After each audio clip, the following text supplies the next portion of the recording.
दिल्ली, एक शहर जहां हर गली हर पत्थर अपनी एक कहानी छुपाए बैठा है। आपको मैं ले चलता हूं उस दौर में जो मुग़ल सल्तनत का आखिरी दौर की एक खामोश कहानी है, जिसका नाम है सफदरजंग टोम्ब। अगर इसकी लोकेशन की बात की जाए तो ये है आपका लोधी रोड और अरबिंदो मार्ग के बीच। नियरेस्ट मेट्रो है जोरबाग मेट्रो स्टेशन। यहाँ से आप ऑटो ई रिक्शा लेकर आ सकते हैं या फिर आप मेट्रो से वॉकिंग करके भी आ सकते हैं, जहाँ आपको मैक्सिमम 15 से 20 मिनट लगेगा।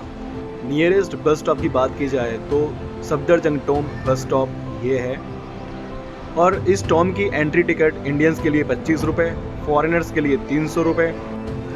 अगर आपके साथ 15 साल तक के बच्चे हैं तो उनकी टिकट बिल्कुल फ्री है। इसकी टाइमिंग सुबह 7 बजे से शाम 5 बजे तक की रहती है और ये हफ्ते के 7 दिन ओपन रहता है।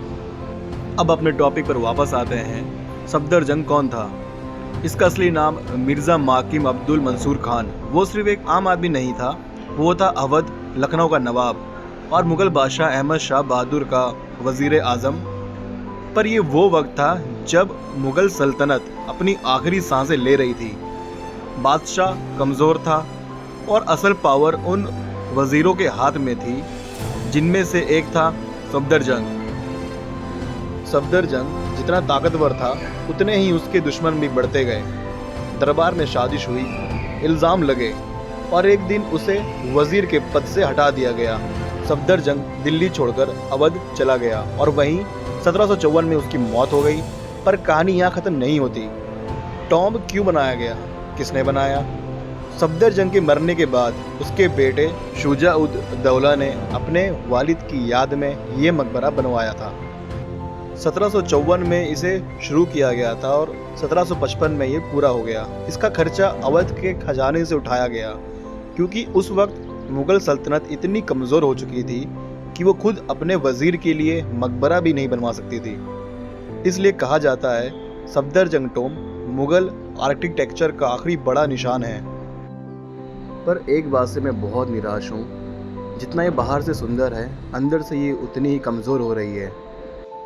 इस वीडियो के ज़रिए आप ये देख सकते हैं कि अंदर की दीवारों की हालत अब कैसी हो रही है। कई जगह से टूटी और कमज़ोर हो रही है।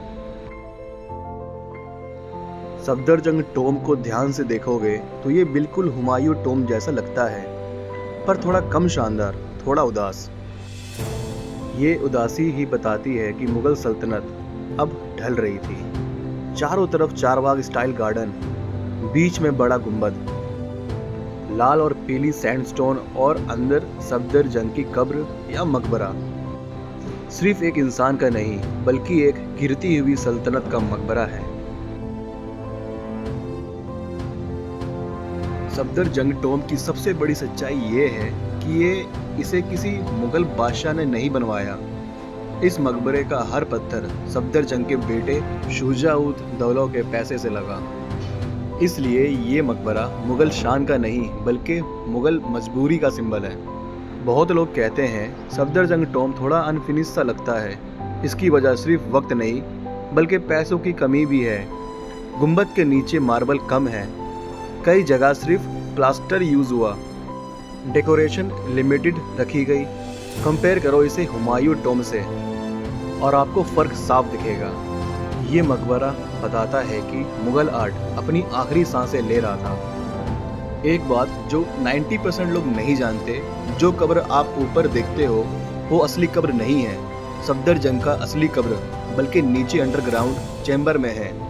ऊपर जो दिखाई देती है उसे कहते हैं कैनोपात। एक सिर्फ यादगार या इस्लामिक आर्किटेक्चर का एक खास हिस्सा था, जहां रूह की शांति ज़मीन के करीब मानी जाती थी। अगर आप ध्यान से देखोगे तो सफदरजंग का मकबरा गार्डन का बिल्कुल सेंटर में नहीं है। ये मुग़ल डिज़ाइन के रूल्स के खिलाफ है। आपको क्या लगता है इसका क्या रीज़न होगा? चलिए मैं बताता हूँ। जल्दी construction, limited budget, political pressure. ये छोटी सी गलती ये बता देती है कि अब परफेक्शन का वक्त ख़त्म हो चुका था। जो गार्डन आज आप देख रहे हो ये ओरिजिनल मुग़ल गार्डन नहीं है। ओरिजिनल चारबाग टाइम के साथ ख़राब हो गया था। आज का garden ASI archaeological survey of India ने रिस्टोर किया इसलिए पानी के चैनल्स और लॉन्स मुगल एरा जैसे परफेक्ट नहीं हैं। मैं यहाँ इसलिए आया था क्योंकि मुझे सिर्फ एक मोनूमेंट नहीं देखना था, मुझे समझना था कि जब पावर ख़त्म होती है तो उसका असर उस जगह पर कैसा दिखता है। सफदरजंग टॉम्ब में कोई शोर नहीं है, कोई ग्लैमर नहीं है, और शायद इसकी वजह से ये जगह रियल लगती है। यहाँ आकर आपको ये समझ आता है कि हिस्ट्री सिर्फ जीतने वालों की नहीं होती, हार मान लेने वालों की भी होती है। सफदरजंग टॉम्ब के नीचे जो गार्डन है वो सिर्फ ग्रीनरी के लिए नहीं बनाया गया था। ये जगह पहले लोगों के रुकने, बैठने और सुकून लेने के लिए होती थी। आज भी आप ये देखोगे, लोग यहाँ चुपचाप बैठकर बातें करते हैं या बस वक्त गुजारते हैं। ये बताता है कि ये जगह सिर्फ हिस्ट्री नहीं, पब्लिक स्पेस भी थी, तब भी और आज भी। सफदरजंग मुगल बादशाह नहीं था, फिर भी उसका मकबरा दिल्ली के कोर मुगल जोन में बनाया गया। ये एक पॉलिटिकल स्टेटमेंट था ताकि दिखाया जा सके कि अवध का नवाब अब भी मुगल सिस्टम का हिस्सा है। पब्लिक वॉशरूम आपको गेट की एंट्री पर ही मिल जाएगा, जो कि काफ़ी हाइजीन और साफ सुथरा है।